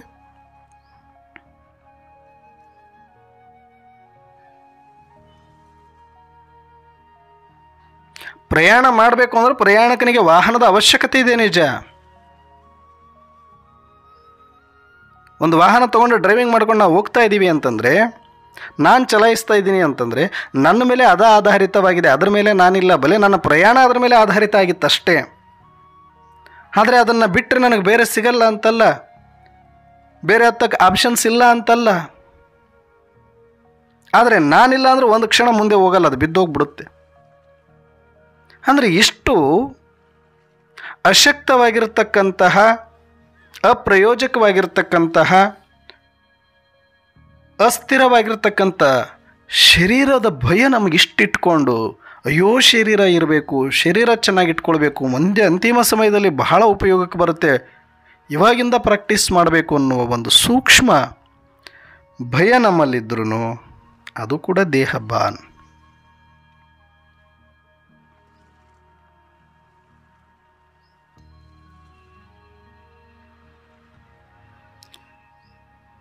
ಯಾವಾಗ ನಾನೊಂದು ಚೈತನ್ಯ ಪರಮಾತ್ಮನ ಸಂತಾನ, ನಿರಾಕಾರ ಶಕ್ತಿ, ಅವಿನಾಶಿ ಶಕ್ತಿ, ಸದಾ ಇರುವವನು ಅಂತ ಗೊತ್ತಾದ ಮೇಲೂ ಕೂಡ ನಾನು ಆತ್ಮಕ್ಕೆ ಪ್ರಯಾರಿಟಿ ಕೊಡದೆ, ನಾನು ಆತ್ಮ ಅಂತ ತಿಳಿದ ಮೇಲೂ ಕೂಡ ಆತ್ಮದ ಭಾವದಲ್ಲಿ ಬರದೆ ಶರೀರದ ಭಯದಲ್ಲಿ ಇನ್ನೂ ಬದುಕ್ತಾ ಇದ್ದೀನಿ ಅಂತಂದರೆ ನಮಗೆ ನಾವೇ ಸಾಯಿಸಿಕೊಂಡಂಗೆ. ಇದೇ ಆತ್ಮಹತ್ಯೆ ಅಂದರೆ ಬೇರೆ ಏನೂ ಅಲ್ಲ. ನಮಗೆ ನಾವು ನೇಣಾಕ್ಕೊಂಡು ಸಾಯ್ತಾ ಇದ್ವಿ. ಇಲ್ಲಿ ದೇಹಾಭಿಮಾನದ ಉರುಳನ್ನು ಹಾಕ್ಕೊಂಡು ಆತ್ಮನಾಗಿ ನಾನು ಸಾಯ್ತಾ ಇದ್ದೀನಿ ಅಷ್ಟೇ. ಇಲ್ಲಿ ಯಾವಾಗ ಇದು ಗೊತ್ತಾಯಿತು ಮಮ್ಮಾರವರಿಗೆ, ಬಾಬಾರವರಿಗೆ, ಆತ್ಮ ಅಷ್ಟೊಂದು ಪವರ್ಫುಲ್ ಶಕ್ತಿ, ನಿನ್ನ ಮನೆ ಪರಮಧಾಮ, ಪರಮಾತ್ಮನ ಸುಪುತ್ರ ನೀನು ಅಂತ, ಅವರು ಒಂದು ಕ್ಷಣ ಶರೀರದೊಳಗಡೆ ಇರೋಕ್ಕೆ ಇಷ್ಟನೇ ಪಡಲಿಲ್ಲ. ಏಕದಮ್ ಹೊರಗಡೆ ಹೋಗ್ಲಿಕ್ಕೆ ನೋಡಿದ್ರು. ಅವರು ಪರಮಧಾಮದಲ್ಲಿ ಸ್ಮೃತಿ ಇಟ್ಟುಬಿಟ್ರು, ಪರಮಾತ್ಮನಲ್ಲಿ ಸ್ಮೃತಿ ಇಟ್ಟುಬಿಟ್ರು. ಆತ್ಮ ಅಶರೀರ ಸ್ಥಿತಿಯನ್ನು ಅನುಭವ ಮಾಡೋದು, ವಿದೇಹಿದಲ್ಲಿ ಬರೋದು, ಅದೇ ಪ್ರಾಕ್ಟೀಸಿಗಿಳಿದು ಬಿಟ್ಟರು ಅವರು ಸಿದ್ಧ. ಅದಕ್ಕೆ ಆತ್ಮ ಆತ್ಮ ಆತ್ಮ ಆತ್ಮ ಅದು ಗೊತ್ತಾದ ತಕ್ಷಣವೇ ಹೆಂಗೆ ಹುಚ್ಚಿಡಿಸ್ಕೊಂಡ್ಬಿಟ್ರು ಬ್ರಹ್ಮ ಬಾಬಾ ಅವರೆಲ್ಲ ಅಂತಂದರೆ, ಬರೆದು ಯಪ್ಪ ನಾನು ಇಷ್ಟು ಶಕ್ತಿ ಇದ್ದೀನಿ, ನಾನು ಇಂಥ ಶಕ್ತಿ ಇದ್ದೀನಿ, ನಾನು ಇಷ್ಟು ದೂರದಿಂದ ಬರುವಂಥವನಿದ್ದೀನಿ. ಯಕ್ಕಸ್ಥಿತಿ ಸುಟ್ಟು ಹೋಗುವ ಈ ಒಂದು ಗುಡಿಸ್ಲೊಳಗಡೆ ಕೂತ್ಕೊಂಡು ಇದು ನಂದು, ಇದು ನಾನು, ಇದು ನಂದು, ಇದು ನಾನು ಅಂತ ಇದರ ಆಧಾರದಿಂದ, ಇದರ ಒಂದು ಭಯದಿಂದ ಬದುಕಿರೋ ತನಕನೂ ಇದರ ಭಯದಲ್ಲೇ ಸತ್ತು ಹೋಗ್ಬಿಟ್ಟಿದ್ದೀನಿ. ನಾನು ಚಿತೆ ಮೇಲೆ ಇಟ್ಟು ಹೆಣದ ಥರ ಇದರ ಮೇಲೆ ಒಳಗಡೆ ಇದ್ದುಕೊಂಡು ಪ್ರತಿಕ್ಷಣ ಭಯದಲ್ಲಿ ಈ ಕೋಪತಾಪದ ಚಿತೆಯಲ್ಲೇ ನಾನು ಬದುಕಬೇಕಾಯ್ತಲ್ಲ. ಅಪ್ಪ ಇವತ್ತು ನನಗೆ ಮುಕ್ತಿ ಸಿಕ್ತು ಅಂತ ಯಾರು ಆತ್ಮದ ಬಗ್ಗೆ ಯಥಾರ್ಥವಾಗಿ ಅರ್ಥ ಮಾಡ್ಕೊಳ್ತಾರೋ, ಆತ್ಮದ ಶಕ್ತಿ, ಆತ್ಮದ ನೆಲೆ ಬೆಲೆ ಗೊತ್ತಾಗುತ್ತೋ, ಅವರ ಸ್ಮೃತಿ ಆ ಕ್ಷಣದಿಂದಲೇ ಹೊರಗಡೆ ಇರಲಿಕ್ಕೆ ಸ್ಟಾರ್ಟ್ ಆಗುತ್ತೆ. ಶರೀರದೊಳಗಡೆ ಒಂದು ಕ್ಷಣ ಇರೋಕ್ಕೆ ಅವರು ಇಷ್ಟನ್ನೇ ಪಡೋದಿಲ್ಲ. ಇದ್ದರೆ ಒಂದು ಸೂಕ್ಷ್ಮತನ ಇಲ್ಲ, ಪರಮಧಾಮ ಇಲ್ಲ, ಪರಮಾತ್ಮನ ಜೊತೆ ಹೊರಗಡೆನೇ ಇರ್ತೀನಿ. ಬೇಕಾದ್ರೆ ನಾನು ಇದ್ರೊಳಗಡೆ ಬರಲ್ಲಪ್ಪ ಯಪ್ಪ, ನನಗೆ ಇದರ ಅವಶ್ಯಕತೆಯೇ ಇಲ್ಲ. ಇದು ಯಾವಾಗ ಬೇಕಾದರೆ ಆಕ್ಸಿಡೆಂಟ್ ಆಗುತ್ತೆ. ಬ್ರೇಕ್ ಫೇಲ್ ಆಗಿರೋ ಗಾಡಿ, ಕುಡುಕ ಡ್ರೈವರು, ಎಲ್ಲ ಎದ್ವಾ ತದ್ವಾ ಪಾರ್ಟ್ಸ್ಗಳು ಬಿಚ್ಕೊಂಡು ಹೋಗ್ತಾ ಇದೆ. ಆ ಗಾಡಿಯಲ್ಲಿ ಕೂತ್ಕೊಳ್ಳಿ ಅಂದ್ರೆ ಕೂಡ್ತೀರಾ ನೀವು? ಸಿಕ್ಕರೆ ಚಾನ್ಸ್ ಮೊದಲು ಡೋರಿಂದ ಹೊರಗಡೆ ಹಾರ್ಬಿಡ್ತೀರಿ. ಫ್ಲೈಟ್ ಇದ್ರೂ ಸದ್ಯಕ್ಕೆ ಸ್ವಲ್ಪ ಅದಕ್ಕೆ ರಿಪೇರಿ ಬಂತು, ಅದು ಹೆಂಗೆಂಗೋ ಆಯಿತು ಅಂತಂದ ತಕ್ಷಣ ಅದರಿಂದ ಮೊದಲು ಹೊರಗಡೆ ಜಿಗಿಲಿಕ್ಕೆ ನೋಡ್ತೀವಿ. ಹಾಗೆ ಈಗ ಸ್ಮೃತಿಯನ್ನು ಪ್ಯಾರಾಚೂಟ್ ಕಟ್ಕೊಂಡಾಗಿದೆ. ಈಗ ನಮ್ಗೆ ಇನ್ನೇನು ಭಯ ಇಲ್ಲ. ಸ್ಮೃತಿ ಸಿಕ್ಕಾಗಿದೆ, ನಾವು ಬಿಟ್ಟ ತಕ್ಷಣ ಸೀದಾ ಮನೆಗೆ ಹೋಗ್ಬೋದು. ನಾವು ಮೂರು ಲೋಕ ದಾಟ್ಕೊಂಡು ಹೋಗೋ ತಾಕತ್ತು ನಮಗಿದೆ. ನಮಗೆ ಲೊಕೇಶನ್ ಬೇಕಾಗಿತ್ತು, ನಮಗೆ ಸ್ಮೃತಿ ಬೇಕಾಗಿತ್ತು. ಜಾಕೆಟ್ ಹಾರಕ್ಕೆ ಕೆಳಗಡೆ ಇಳಿಯಕ್ಕೆ ಪ್ಯಾರಾಚೂಟ್, ನಾವೀಗ ಮೇಲ್ಗಡೆ ಹೇರಕ್ಕೆ ಸ್ಮೃತಿಯ ಪ್ಯಾರಾಚೂಟ್ ಸಿಕ್ಕಿದೆ ಈಗ ನಮಗೆ. ಇನ್ನು ಯಾರ ಭಯ ಇರಬೇಕು ನಮಗೆ? ಶರೀರದ ಭಯ ಇಲ್ಲ, ಸಂಬಂಧದ ಭಯ ಇಲ್ಲ, ವಿಕಾರದ ಭಯ ಇಲ್ಲ, ಸಂಪತ್ತಿನ ಭಯ ಇಲ್ಲ, ಪಂಚತತ್ವಗಳ ಭಯ ಇಲ್ಲವೇ ಇಲ್ಲ. ನಯನಂ ಚಿಂದಂತಿ ಶಸ್ತ್ರಾಣಿ, ಯಾವ ಶಸ್ತ್ರಗಳು ನನಗೇನು ಮಾಡಲಿಕ್ಕೆ ಸಾಧ್ಯ ಇಲ್ಲ, ಯಾವ ಬಾಂಬುಗಳು ನನ್ನನ್ನು ಟಚ್ ಮಾಡಲ್ಲ, ಯಾವ ಬೆಂಕಿ ನನ್ನನ್ನು ಸುಡೋದಿಲ್ಲ, ಯಾವ ನೀರು ನನ್ನನ್ನು ತೋಯಿಸಲ್ಲ, ಗಾಳಿ ನನ್ನನ್ನು ಒಣಗಿಸಲ್ಲ. ಆಟ ತಗೊಳ್ತೀನಿ ಇನ್ಮೇಲೆ, ಮಜ್ಜಾ ನೋಡ್ತೀನಿ ಇನ್ಮೇಲೆ ಅಂತ ಕೂತ್ಕೊಂಡು ರೆಡಿಯಾಗಿರುವ ಆತ್ಮ ನಾನು. ಪ್ರಕೃತಿಯ ಚೆಲ್ಲಾಟ ನೋಡ್ತೀನಿ, ಪ್ರಕೃತಿಯ ಘೋಳಾಟದಲ್ಲಿ ನಾನು ಶಾಂತಿಯನ್ನು ಕೊಟ್ಟು ಸ್ಥಿರ ಮಾಡಿ ಸಹಯೋಗ ಕೊಡ್ತೇನೆ. ಬಿಟ್ಟರೆ ನಾನು ಆ ಭಯಕ್ಕೆ ಒಳಪಡುವವನಲ್ಲ, ಅದರ ಭಯವನ್ನು ನಿಭಾಯಿಸುವವನು ಅಂತ ನನ್ನ ಆತ್ಮನ ಬಗ್ಗೆ ನನಗೆ ಹೆಮ್ಮೆ ಬರಬೇಕು. ಇಷ್ಟು ಯಾವಾಗ ಆತ್ಮದ ಬಗ್ಗೆ ನನಗೆ ತಿಳುವಳಿಕೆ ಬರೋದಿಲ್ವೋ, ಆತ್ಮದ ಬಗ್ಗೆ ನಿಶ್ಚಯ ಬರೋದಿಲ್ವೋ, ಆತ್ಮದ ಅಭಿಮಾನಿ ನಾನು ಆಗೋದಿಲ್ವೋ, ಅಲ್ಲಿಯ ತನಕ ಈ ದೇಹ ಭಾನ ಅನ್ನೋದು ಹೋಗೋದಿಲ್ಲ. ಸೂಕ್ಷ್ಮವಾಗಿ ಭಯದಲ್ಲಿ ಇಟ್ಟು ನಮ್ಮನ್ನು ಸ್ವಾರ್ಥಿಗಳನ್ನಾಗೆ ಮಾಡುತ್ತೆ. ನಾವು ಏನು ಇಚ್ಛೆ ಇಟ್ಕೊಂಡಿಲ್ಲ ಅನ್ನೋರು, ಏನು ಬಾಬಾರವ್ರು ಸೇವೆ ಮಾಡ್ಕೊಂಡು 2 ಹೊತ್ತು ಗಂಜಿ ಕುಡ್ಕೊಂಡಿದ್ದೀವಿ ಅಷ್ಟೇ ಅಂದ್ರೂ ಇಷ್ಟು ಸೂಕ್ಷ್ಮ ಇರುತ್ತೆ ಒಳಗಡೆ ದೇಹಾಭಿಮಾನದ ದಾರಗಳು. ಯಾರು ದೇಹದ ಭಯದಿಂದ ದೇಹದ ಒಳಗಡೆ ಇರ್ತಾರೆ, ದೇಹಕ್ಕಾಗಿ ಏನಾದರೂ ಮಾಡಬೇಕು ಅನ್ನೋ ಭಯದಲ್ಲಿನೇ ಇರ್ತಾರೆ, ಇಲ್ಲ. ನನಗೆ ದೇಹದ ಆಧಾರ ಇಲ್ಲವೇ ಇಲ್ಲ. ಯಾವ ಕ್ಷಣದಲ್ಲಿ ಪರಮಾತ್ಮ ಬಂದು ನೀನು ಆತ್ಮ ಇದೆಯಾ ಮಗು ಅಂತ ಹೇಳಿದ ತಕ್ಷಣವೇ, ಪರಮಧಾಮ ನಿನ್ನ ಮನೆ ಅಂತ ಹೇಳಿದ ತಕ್ಷಣವೇ ನಾನು ಈ ಶರೀರ, ಈ ಪ್ರಪಂಚದ ಆಧಾರದಿಂದ ನಿರಾಧಾರನಾಗಿ ಮುಕ್ತನಾಗಿ, ನನ್ನ ಮೇಲೆ ಈ ಪ್ರಪಂಚ ಮತ್ತು ಈ ಪಾತ್ರ ಆಧಾರಿತವಾಗಿತ್ತೇ ಹೊರತಾಗಿ ನಾನು ಇದರ ಮೇಲೆ ಅಲ್ಲ ಅನ್ನುವ ಸತ್ಯ ಗೊತ್ತಾದ ಕ್ಷಣದಿಂದ ನಾನು ಮುಕ್ತನಾಗ್ಬಿಟ್ಟಿದ್ದೇನೆ.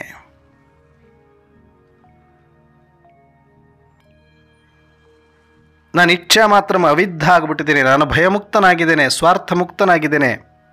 ನನಗಾಗಿ ಇಲ್ಲಿ ಏನೂ ಇಲ್ಲ, ನನಗೆ ಯಾವುದರ ಅವಶ್ಯಕತೆಯೂ ಇಲ್ಲ. ನನಗೆ ಶರೀರ ಇಲ್ಲ, ಸಂಬಂಧ ಇಲ್ಲ, ಸಂಪತ್ತಿಲ್ಲ, ಅಧಿಕಾರ ಇಲ್ಲ, ಅಂತಸ್ತಿಲ್ಲ.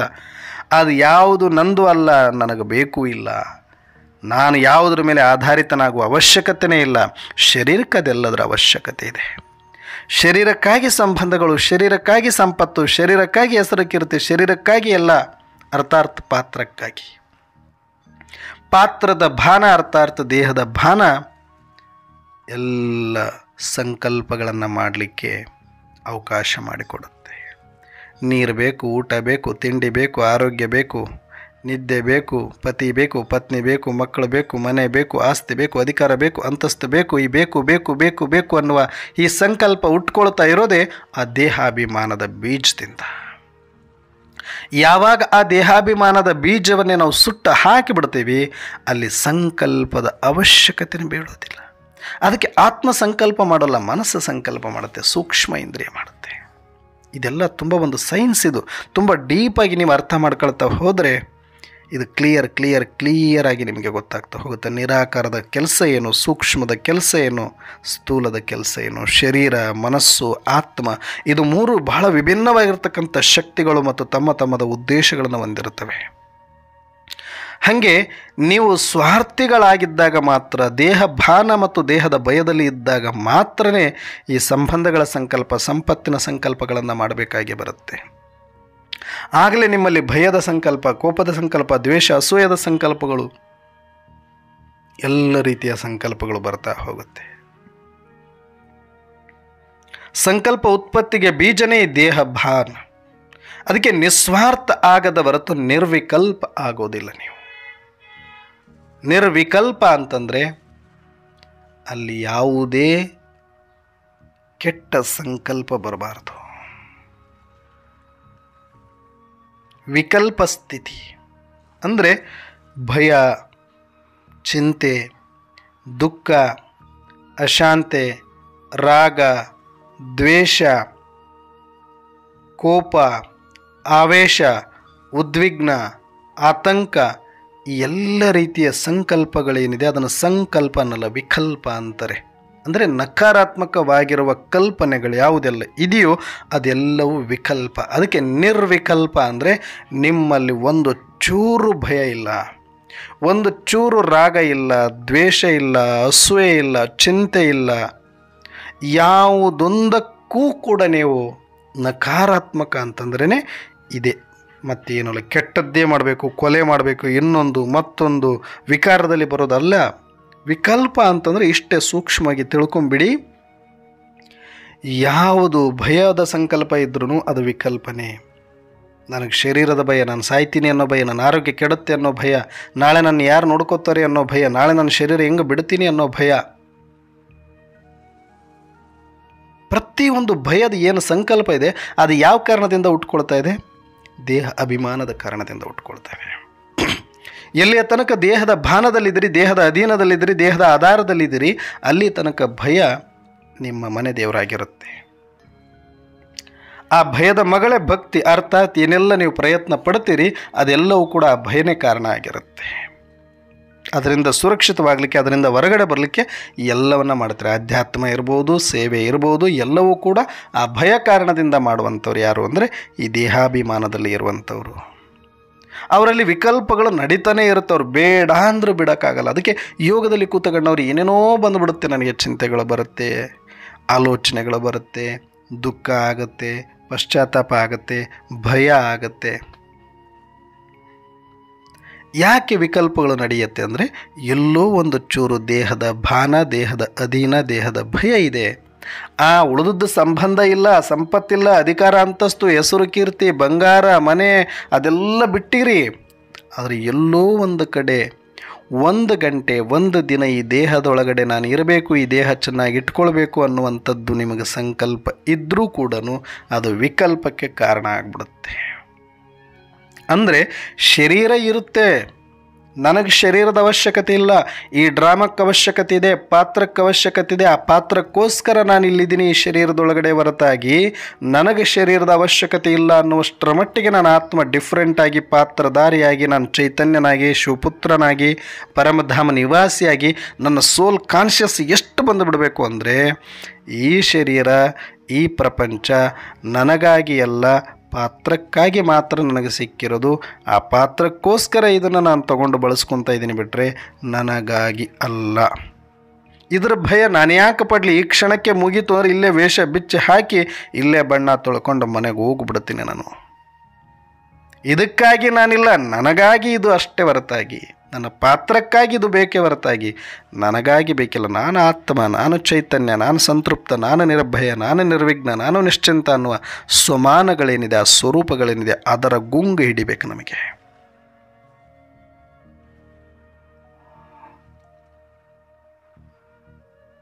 ಇದು ಆಗದ ಹೊರತು ನೀವು ಏನು ಮಾಡಿದರೂ ಕೂಡ ಮಾಡ್ದಂಗಲ್ಲ. ಇವೆಲ್ಲ ಸೂಕ್ಷ್ಮವಾಗಿ ಒಳಗಡೆ ಇರ್ತವೆ, ಎಷ್ಟು ಗಟ್ಟಿ ಇರ್ತವೆ ಗೊತ್ತೇ ಇರಲ್ಲ. ರೇಷ್ಮೆ ಎಳೆ ನೋಡಲಿಕ್ಕೆ ಕಣ್ಣಿಗೆ ಕಾಣಿಸೋದೇ ಇಲ್ಲ, ಆದರೆ ಎಷ್ಟು ಸ್ಟ್ರಾಂಗ್ ಇರುತ್ತೆ ಅದು. ಹಾಗೆ ಈ ಸೂಕ್ಷ್ಮದ ದೇಹದ ಭಯ, ದೇಹದ ಅಧೀನತೆ, ದೇಹದ ಭಾನ ಸೂಕ್ಷ್ಮವಾಗಿರುತ್ತೆ ಮತ್ತು ಅಷ್ಟು ಸ್ಟ್ರಾಂಗ್ ಆಗಿದೆ ಅದು. ಅದಷ್ಟು ಸುಲಭ ತಿಳ್ಕೊಬೇಡಿ ನೀವು. ಅದು ವಿಕಲ್ಪಗಳನ್ನು ಮಾಡಿಸುತ್ತೆ. ನಾವು ಅದನ್ನು ಸಂಕಲ್ಪ ಅಂತ ಕರಿತೀವಿ. ಅದು ಮಾಡೋದೆಲ್ಲ ದೇಹ ಬಾನದ ಕಾರಣದಿಂದ ಮಾಡೋದೆಲ್ಲವೂ ವಿಕಲ್ಪನೆ. ನೀವು ಸಂಕಲ್ಪ ಯಾವುದು ಗೊತ್ತಾ? ಇದರಿಂದ ಹೊರಗಡೆ ಬರಬೇಕು ನಾವು. ಈ ಪ್ರಾಸೆಸ್ ಇದೆ ನೋಡಿ, ಇದರಿಂದ ಬಿಡಿಸ್ಕೊಂಡು ಈ ಕಡೆ ಬರೋದು. ಈಗ ನನಗೆ ಆತ್ಮ ಅಂತ ಗೊತ್ತಾಗೋಯ್ತು, ಪರಮಾತ್ಮ ತಂದೆ ಅಂತ ಗೊತ್ತಾಗೋಯ್ತು, ಪರಮಧಾಮ ಮನೆ ಅಂತ ಗೊತ್ತಾಗೋಯ್ತು, ಬಂದಿರೋದು ಪಾತ್ರ ಮಾಡಲಿಕ್ಕೆ ಅಂತ ಗೊತ್ತಾಯಿತು, ನಾನು ಅಧಿಕಾರಿ ಇದರ ಅಧೀನ ಅಲ್ಲ ಅಂತ ಗೊತ್ತಾಗೋಯ್ತು.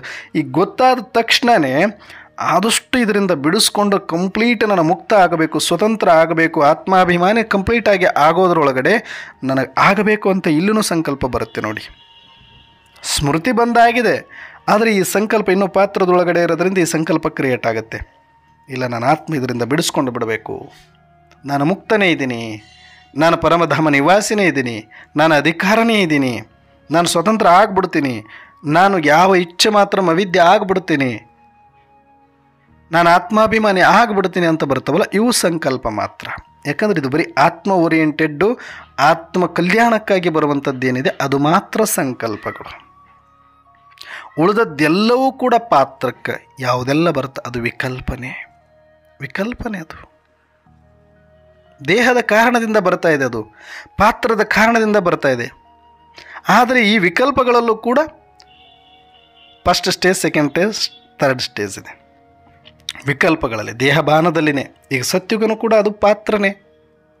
ನಾನು ಸತ್ಯುಗದಲ್ಲಿ ಬರ್ತೀನಿ, ಇಂಥ ಪದವಿ ತೊಗೊಳ್ತೀನಿ, ಹಂಗಾಗ್ತೀನಿ ಹಿಂಗಾಗ್ತೀನಿ, ಹೋಗಿ ಮತ್ತೆ ಮೇಲೇರಿ ಅಲ್ಲಿಂದ ಕೆಳಗಡೆ ಬೀಳೋಕೆ. ಆದರೂ ಕೂಡ ಸಂಕಲ್ಪಗಳಲ್ಲಿ ವಿಕಲ್ಪಗಳಲ್ಲಿ ಅದು ಒಂದಷ್ಟು ಶ್ರೇಷ್ಠ ವಿಕಲ್ಪ ಅಂದ್ಕೊಳ್ಬೋದು ಅಷ್ಟೇ. ಸತ್ಯುಗ ತ್ರೇತಾಯುಗದ ಬಗ್ಗೆ, ಆ ಪುರುಷಾರ್ಥದ ಬಗ್ಗೆ, ಆ ಪದವಿ ಬಗ್ಗೆ. ಯಾಕಂದರೆ ಅವ್ರಿಗೆ ಇಷ್ಟೊಂದು ನಿಸ್ವಾರ್ಥ ಆಗಲಿಕ್ಕೆ, ಇಷ್ಟು ದೇಹಾಭಿಮಾನದ ಬಿಟ್ಟು ಆತ್ಮಾಭಿಮಾನಿಗಳು ಸಂಪೂರ್ಣವಾಗಿ ಆಗಲಿಕ್ಕೆ ಆಗದೇ ಇರೋರು, ನಿರಾಕಾರ ಸ್ಥಿತಿಗೆ ನಿರ್ವಿಕಲ್ಪ ಸ್ಥಿತಿಗೆ ಬರೋಕ್ಕೆ ಆಗದೇ ಇರೋರು, ಅಟ್ಲೀಸ್ಟ್ ಸಂಕಲ್ಪ ಅಂತೂ ಇವರು ಮಾಡೋದು ಬಿಡಲ್ಲ, ಆದರೆ ಅಟ್ಲೀಸ್ಟ್ ಸತ್ಯುಗದ ಜೊತೆ ಕನೆಕ್ಟ್ ಆಗಿರಲಿ, ಮಾಡಿದರೆ ಅದ್ರ ಬಗ್ಗೆ ನೆನೆಸ್ಕೊಂಡು ಆ ಸಂಕಲ್ಪಗಳಲ್ಲಾದರೂ ಇರಲಿ. ಇದು ಫಸ್ಟ್ ಸ್ಟೇಜ್.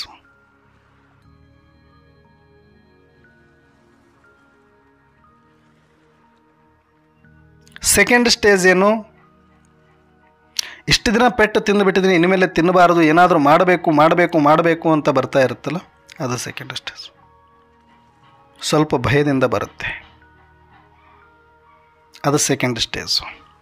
ಇನ್ನೊಂದು ಲಾಸ್ಟ್ ಸ್ಟೇಜ್ ಏನಂದ್ರೆ ಅದಕ್ಕೆ ಭಯನೂ ಇಲ್ಲ, ಭಕ್ತಿನೂ ಇಲ್ಲ. ತಮೋ ಪ್ರಧಾನದಲ್ಲಿ ಮುಳುಗಿ ಆ ಕೆಸರಲ್ಲೇ ಬಿದ್ದು ವಿಲಾಸಿ ಥರದ ಜೀವನದಲ್ಲಿ ಎಲ್ಲ ಅತಿಯಾಗಿ ವಿಪರೀತದಲ್ಲಿ ಮಾಡೋದು ಮತ್ತು ವಿಪರೀತವಾದ ಭಯದಲ್ಲೇ ಬಿದ್ದು ಸಾಯೋದು. ಇದು ಥರ್ಡ್ ಸ್ಟೇಜ್ ವಿಕಲ್ಪ. ಪಾತ್ರಕ್ಕೋಸ್ಕರ ಬರುವಂಥದ್ದೆಲ್ಲವೂ ವಿಕಲ್ಪನೆ, ಆದರೆ ಅದರಲ್ಲಿ first stage, second stage, third stage. ಆದರೆ ಇವು ಮೂರೂ ಕೆಟಗರಿಯಿಂದ ಹೊರಗಡೆ ಬಂದು ನಾನೊಂದು ಆತ್ಮ, ನಾನು ಶಕ್ತಿಶಾಲಿ, ನನಗೆ ಯಾವುದರ ಆಧಾರದ ಅವಶ್ಯಕತೆ ಇಲ್ಲ, ನಾನು ನಿರಾಧಾರ, ನಿರಹಂಕಾರಿ, ನಿರಾಕಾರಿ, ನಿರ್ವಿಕಾರಿ ಆತ್ಮ ಇದ್ದೇನೆ ಅನ್ನುವಂಥ ಕಂಪ್ಲೀಟ್ 100% ಆತ್ಮ ಅಭಿಮಾನಿ ಯಾರಾಗ್ತಾರೋ ಅವರು ನಿಸ್ವಾರ್ಥ. ಇಚ್ಛಾ ಮಾತ್ರಂ ಅವಿದ್ಯೆ. ಅವ್ರಿಗೆ ಇಚ್ಛೆಗಳೇ ಇರೋದಿಲ್ಲ. ದೇಹ ಇಲ್ಲ ಅಂದರೆ ಅಲ್ಲಿ ಇಚ್ಛೆನೇ ಇಲ್ಲ. ಸದಾ ಸಂತೃಪ್ತ ಸ್ಥಿತಿ, ಆನಂದ ಸ್ಥಿತಿಯಲ್ಲಿ ಇರ್ತಾರೆ. ಅವರು ಸಾಕ್ಷಿ ಸ್ಥಿತಿಯಲ್ಲಿ ಇರ್ತಾರೆ. ಅವ್ರ ಇಚ್ಛೆ ಮಾತ್ರ ಅವಿದ್ಯಾ ಸ್ಥಿತಿ, ಬೀಜ ರೂಪದಲ್ಲಿ ಬಂದು ಬಿಡುತ್ತಾರೆ. ಅವರಿಗೆ ಯಾವುದೇ ಸ್ವ ಅರ್ಥ ಇರೋದಿಲ್ಲ. ಅಂದರೆ ಈ ಪಾತ್ರಕ್ಕಾಗಿ ಆದ್ರೂ, ಶರೀರಕ್ಕಾಗಿ ಆದ್ರೂ, ಭವಿಷ್ಯಕ್ಕಾಗಿ ಆದ್ರೂ ಅವರು ಒಂದೇ ಒಂದು ಸಂಕಲ್ಪ ಮಾಡದೇ ಇರುವ ಸ್ಟೇಜಿಗೆ ಬರುತ್ತಾರಲ್ಲ, ಅದು ನಿರ್ವಿಕಲ್ಪ ಸ್ಥಿತಿ. ಆ ಭಾನವೇ ಇಲ್ಲದೆ ಇರೋದ್ರಿಂದ ಅವರು ನಿಸ್ವಾರ್ಥ ಸೇವಾಧಾರಿ. ಅಂದರೆ ಪಾತ್ರದ ಉದ್ದೇಶ ಇಟ್ಕೊಂಡು, ಪದವಿಯ ಆಸೆ ಇಟ್ಕೊಂಡು ಮಾಡೋದು ಕೂಡ ಇಲ್ಲಿ ಸ್ವಾರ್ಥನೇ. ಅದರಿಂದ ನಡೆಯುವಂಥದ್ದು ಕೂಡ ಸಂಕಲ್ಪಗಳೆಲ್ಲ ವಿಕಲ್ಪನೆ. ನಾವು ವಿಕಲ್ಪ ಅಂದರೆ ಏನು ಅಂದ್ಕೊಂಡ್ಬಿಟ್ಟಿದ್ದೀವಿ? ಏನೋ ಒಂದು ಕೆಟ್ಟದಾಗಿ ಮಾಡೋದು, ವಿಕಾರದ್ದು ಮಾಡೋದು, ಯಾವುದೋ ಬೇರೆದ್ದೆಲ್ಲ ಮಾಡೋದು, ಕಾಮ, ಕ್ರೋಧ, ಲೋಭ, ಈರ್ಷ್ಯ, ದ್ವೇಷ, ಅಸೂಯಲ್ಲಿ ಬರೋದು ಇದು ವಿಕಲ್ಪ. ಕೆಟ್ಟದ್ದು ಬಯಸೋದು, ದ್ವೇಷ ಮಾಡೋದು, ಪರಚಿಂತನೆ ಮಾಡೋದು, ಇದು ವಿಕಲ್ಪ ಅಂದ್ಕೊಳ್ತೀವಿ. ಅಷ್ಟೇ ಅಲ್ಲ, ಇದನ್ನು ನೀವು ಮುಂದೆ ಭವಿಷ್ಯಕ್ಕಾಗಿ, ಭವಿಷ್ಯದ ಪದವಿಗಾಗಿ ನಾನು ಇಲ್ಲೆಲ್ಲ ಮಾಡ್ತಾಯಿದ್ದೀನಿ ಸೇವೆ ಅಂತ ಅಂದ್ಕೊಂಡಿದ್ರು ಅದು ಕೂಡ ವಿಕಲ್ಪನೆ, ಅದು ಕೂಡ ದೇಹಾಭಿಮಾನನೇ, ಅದು ಕೂಡ ಪಾತ್ರಾಭಿಮಾನನೇ, ಅದು ಕೂಡ ಸ್ವಾರ್ಥನೇ ಆಗತ್ತೆ ಹೊರತಾಗಿ ಅಲ್ಲಿ ಪೂರ್ತಿ ನಿಸ್ವಾರ್ಥ ಬರೋದಿಲ್ಲ. ಹಾಗಾಗಿ ಪೂರ್ತಿ ನಿಸ್ಸಂಕಲ್ಪ ಸ್ಥಿತಿ ಇರೋದಿಲ್ಲ. ಆದರೆ ಕಂಪ್ಲೀಟ್ ನಿಮಗೆ ಸಕ್ಸಸ್ ಸಿಗಬೇಕು, ಬ್ರಹ್ಮ ಮಮ್ಮ ಸಮಾನ ಸ್ಥಿತಿಯಲ್ಲಿ ನೀವು ಹೋಗಬೇಕು ಅಂತಂದರೆ ಬಾಬರವರು ಹೇಳ್ತಾರೆ, ನಿಸ್ವಾರ್ಥ ಮತ್ತು ನಿರ್ವಿಕಲ್ಪ ಸೇವಾಧಾರಿಗಳಾಗಿ ಸೇವೆ ಮಾಡುವಂತಹ ಸಫಲತಾ ಮೂರ್ತಿ ಭವ. ನಿಮಗೆ ನಿಜವಾಗಲೂ ಇದರಲ್ಲಿ 100% ಬಾಬಾ ಮಮ್ಮರವ್ರ ಥರ ಸಂಕಲ್ಪ ಸಫಲತೆ ಸಿಗಬೇಕು ಅಂತಂದರೆ ನೀವು ನಿಸ್ವಾರ್ಥಿಗಳಾಗಿ ಮತ್ತು ನಿರ್ವಿಕಲ್ಪ ಸ್ಥಿತಿಗೆ ಏರಿ ಅಂತ ಹೇಳಿದರೆ, ನಾವು ಕೂಡ ಈ ಸೂಕ್ಷ್ಮತೆಗಳನ್ನು ಅರ್ಥ ಮಾಡಿಕೊಂಡು ಕಂಪ್ಲೀಟಾಗಿ ಪಾತ್ರದ ಎಲ್ಲವನ್ನು ಕಟ್ ಮಾಡೋಣ, ಭಯವನ್ನು ಬಿಟ್ಟು ಬಿಡೋಣ. ಇವತ್ತಿನಿಂದ ನಮಗೆ ಭಯ ಇಲ್ಲ, ಚಿಂತೆ ಇಲ್ಲ, ವಿಘ್ನ ಇಲ್ಲ, ಯಾವುದೊಂದು ಚೂರೂ ಕೂಡ ನಮಗೆ ಇಚ್ಛೆ ಇಲ್ಲ. ಯಾಕಂದರೆ ನಾನು ಇಚ್ಛೆನೇ ಮಾಡದೇ ಇರುವ, ಸದಾಕಾಲ ಇಚ್ಛೆಯ ಅವಶ್ಯಕತೆಯೇ ಇಲ್ಲದಿರುವಂಥ ಸಂತೃಪ್ತ ಆತ್ಮ ನಾನು ಯಾಕೆ ಇಚ್ಛೆ ಮಾಡಲಿ? ಈಗ ಹೊಟ್ಟೆ ತುಂಬಿದ ಮೇಲೆ ಊಟದ ಸಂಕಲ್ಪ ಬರಲಿಕ್ಕೆ ಕಾರಣ ಇರೋದಿಲ್ಲ, ಹಸಿವಿದ್ದಾಗ ಊಟದ ಸಂಕಲ್ಪ. ಹಾಗೆ ನಾನು ಸಂತೃಪ್ತರಿದ್ದಾಗ ಅಲ್ಲಿ ಸಂಕಲ್ಪ ಮಾಡುವ ಅವಶ್ಯಕತೆಯೇ ಇಲ್ಲ, ನಾನು ಖಾಲಿ ಇದ್ದಾಗ ನಾನು ಮಾಡಬೇಕಾಗಿ ಬರುತ್ತೆ. ಹಾಗಾಗಿ ನಾವೆಲ್ಲರೂ ಸಹ ಈ ಸೂಕ್ಷ್ಮತೆಗಳನ್ನು ಅರ್ಥ ಮಾಡಿಕೊಂಡು ಹೆಂಗೂ ಮಾಡ್ತಾಯಿದ್ದೀವಿ, ನಾವು ಸೇವೆ ಹೆಂಗೂ ಪುರುಷಾರ್ಥ ಮಾಡ್ತಾಯಿದ್ದೀವಿ, ಯಾವುದನ್ನೂ ಕಡಿಮೆ ಮಾಡಿಲ್ಲ, ಎಲ್ಲವೂ ಮಾಡಬೇಕಾದ ರೀತಿಯಲ್ಲಿ ವಿಧಿವತ್ತಾಗಿ ಶ್ರೀಮತದ ಅನುಸಾರ ಎಲ್ಲವನ್ನೂ ಮಾಡ್ತಾಯಿದ್ದೀವಿ ಅಂದಾಗ ಯಾಕೆ ಈ ಸೂಕ್ಷ್ಮತೆಗಳನ್ನು ನಾವು ಕಟ್ ಮಾಡ್ಕೊಳ್ಬಾರ್ದು? ಕಂಪ್ಲೀಟ್ ಆಗಿರ್ತಕ್ಕಂಥ ನಿಸ್ವಾರ್ಥಿಗಳು ಯಾಕೆ ಆಗಬಾರ್ದು? ದೇಹಾಭಿಮಾನವನ್ನು ಬಿಟ್ಟು ಆತ್ಮ ಅಭಿಮಾನಿ ಆಗಿಬಿಟ್ಟು ನಾವು ನಿರ್ವಿಕಲ್ಪ ಸ್ಥಿತಿಯನ್ನು ಏರಬಾರ್ದು? ಅತೀಂದ್ರಿಯ ಸುಖದಲ್ಲೇ ಯಾಕೆ ನಾವು ಇರಬಾರ್ದು? ಯಾಕೆ ನಾವು ಅಂಥ ಒಂದು ಅಲೌಕಿಕ ಅನುಭೂತಿ ಆನಂದವನ್ನು ಹೊಂದಬಾರದು? ಈ ಉದ್ದೇಶದಿಂದ ನಾವಿಷ್ಟು ಸೂಕ್ಷ್ಮವಾದ ಆಳವಾದ ಚಿಂತನೆಯನ್ನು ಮಾಡಬೇಕಾಗತ್ತೆ. ಈ ರೀತಿಯಾದಂಥ ಸೂಕ್ಷ್ಮತೆ ಅರ್ಥ ಆದಾಗ ಮಾತ್ರ ನಾವು ಕಂಪ್ಲೀಟ್ ಆದಂಥ ನಿಸ್ವಾರ್ಥ ಮತ್ತು ನಿರ್ವಿಕಲ್ಪ ಸೇವಾಧಾರಿಗಳಾಗಬಹುದು. ಹಾಗಾಗಿ ನಾವೆಲ್ಲರೂ ಕೂಡ ಆ ನಿಟ್ಟಿನಲ್ಲಿ ನಿಸ್ವಾರ್ಥ ಮತ್ತು ನಿರ್ವಿಕಲ್ಪ ಸ್ಥಿತಿಗೆ ಏರಿ ನಾವು ಬಾಬಾರವರ ಕಣ್ಮಣಿಗಳಾಗೋಣ ಅಂತ ಹೇಳ್ತಾ ಇವತ್ತಿನ ಚಿಂತನೆಯನ್ನು ಮುಕ್ತಾಯ ಮಾಡ್ತಾ ಇದ್ದೀನಿ. ಅಚ್ಚಾ, ಓಂ ಶಾಂತಿ.